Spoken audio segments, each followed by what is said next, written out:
जय जय श्री सीताराम, जय जय श्री राधे श्याम। मैं सोनू कृष्ण शास्त्री आशा करता हूँ कि आप लोग भी स्वस्थ होंगे। आज का विषय लेकर आए हैं गृह में प्रचंड पितृदोष का उपाय।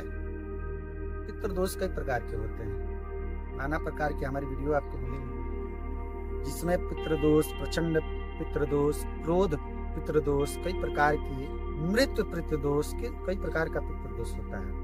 आज हम लेकर आए हैं प्रचंड पितृदोष का उपाय। प्रचंड पितृदोष क्या होता है? अगर जो आपके घर में किसी की मृत्यु हो जाती है, कर्मकांड सही से नहीं हो पाता, उसका संपिंडन सही से नहीं हो पाता, उसकी आत्मा भटकती है और आपके घर वालों को परेशान करती है, और आपके घर वालों को नहीं, जो उसके सगे संबंधी होते हैं सबको परेशान करती है वो आत्मा। इतना समझ जाइए। संतान उत्पत्ति में दिक्कत, खेत का बार बार बिक जाना, घर में देवताओं का रुष्ट हो जाना, माँ बेटे में लड़ाई होना, पिता पुत्र में नहीं पटना, सगे संबंधियों से झगड़ा झंझट होना, जितनी भी गलत कार्य होता है प्रचंड पितृदोष के कारण ही होता है।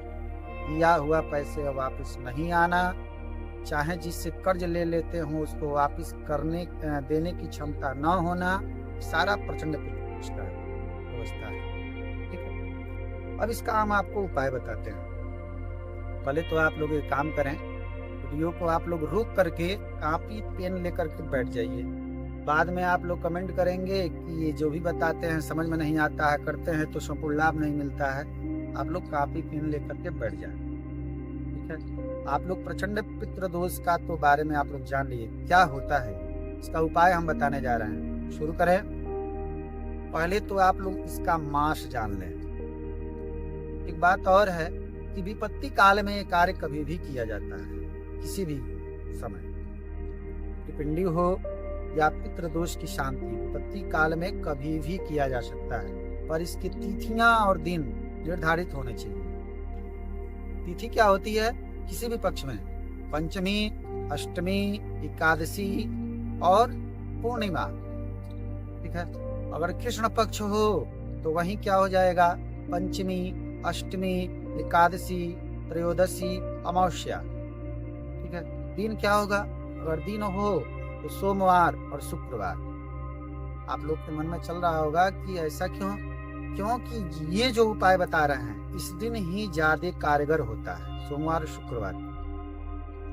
ठीक है, आप लोग को हमने तिथि बता दिया, पक्ष भी बताया, विपत्ति काल में भी बताया कि कभी भी किया जा सकता है। चलिए सामग्री बता देते हैं। सामग्री नोट करें। एक मिट्टी का छोटा पात्र हो, अगर जो देहात क्षेत्र से आप लोग हो, ग्रामीण क्षेत्र से हो, तो खीर भोजन बनाना आप लोग जानते होंगे, जो ब्रह्म जी को चढ़ाया जाता है। उसी प्रकार खीर भोजन बनाने जैसा पात्र आप लोग ले लें।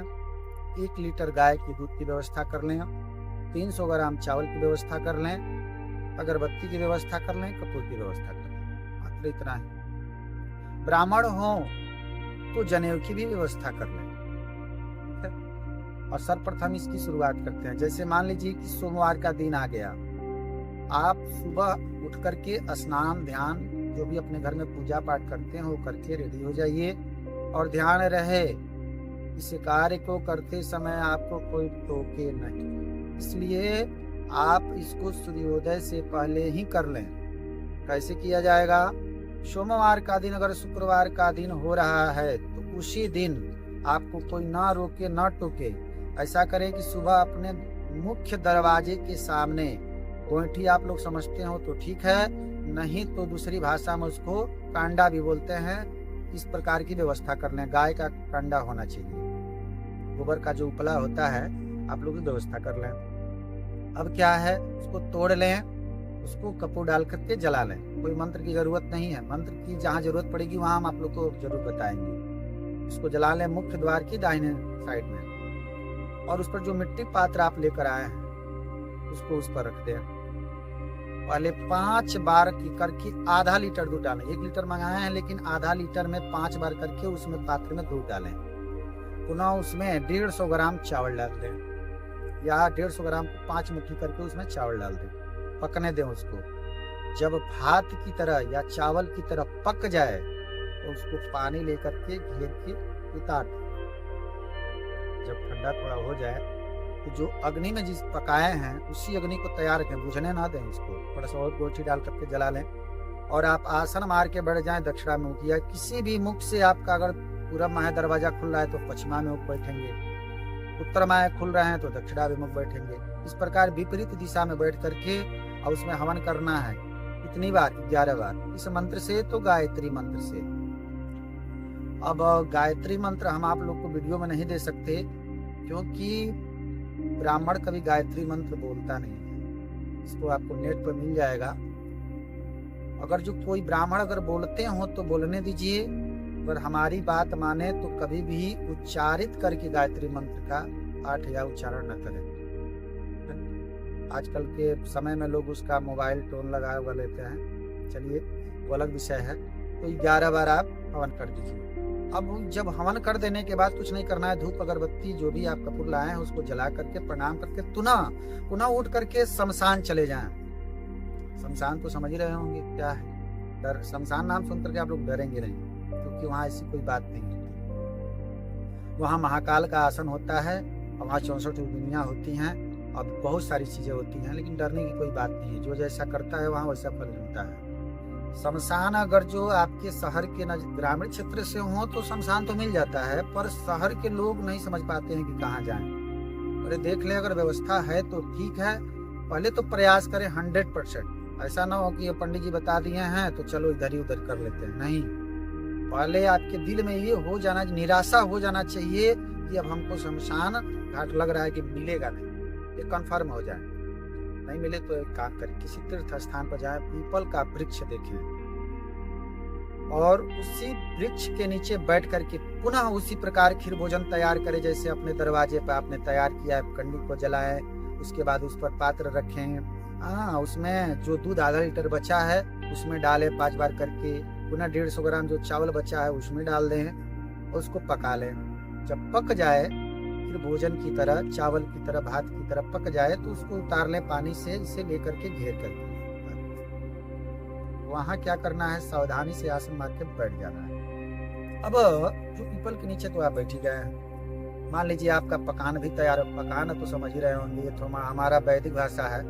तो पकान मतलब वही जो चावल भात आप बना लिए हैं, आपको भात कहें या चावल कहें, लेकिन शुद्ध भाषा में खीर भोजन ही उसको बोलते हैं, ठीक है। अब अगर आपने बना लिया, उसको पानी से घेर करके उतार दिया, हाथ जाने मात्र का उसका गर्म होना चाहिए, बहुत ज्यादा ठंडा करने के चक्कर में भी न पड़िएगा, हल्का हल्का ठंडा हो। उसके बाद 11 बार वहां भी गायत्री मंत्र से ही देना है हवन, बहुत ज्यादा बड़ी व्यवस्था नहीं है। और ध्यान रहे, शमशान में करेंगे तो भी आपको रोकने वाले वहां आएंगे, किसी न रूप में, हो सकता है अपने ही रूप में आए, आपको डांटने लगे। तो इसीलिए कहा जाता है इसको सूर्योदय से पहले, मतलब कोई देखे नहीं इस कार्य को, टोके नहीं, विघ्न बाधा न लाए। हमारे कहने का तात्पर्य यही है कि इस कार्य में विघ्न बाधा न आए। विघ्न बाधा आएगा तो समझिए आपका कार्य होगा नहीं। इस प्रकार का केवल 3 सोमवार या 3 शुक्रवार करके देखिए, आपके घर का प्रचंड जो पितृ दोष है वो समाप्त हो जाएगा। आपको बनारस पिशाच मोचन जाने की जरूरत नहीं पड़ेगी।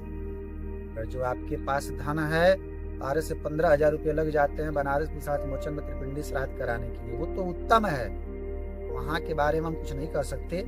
पर जिसके पास धन नहीं है उसके लिए उपाय है। और धन होने के बावजूद भी जो लोग अपने यहाँ ही करना चाहते हैं, बड़ा शुद्ध और ये व्यवस्था है, इसको करें। चलिए, मैं आशा करता हूँ कि आप लोग को ये जानकारी समझ में आई होगी।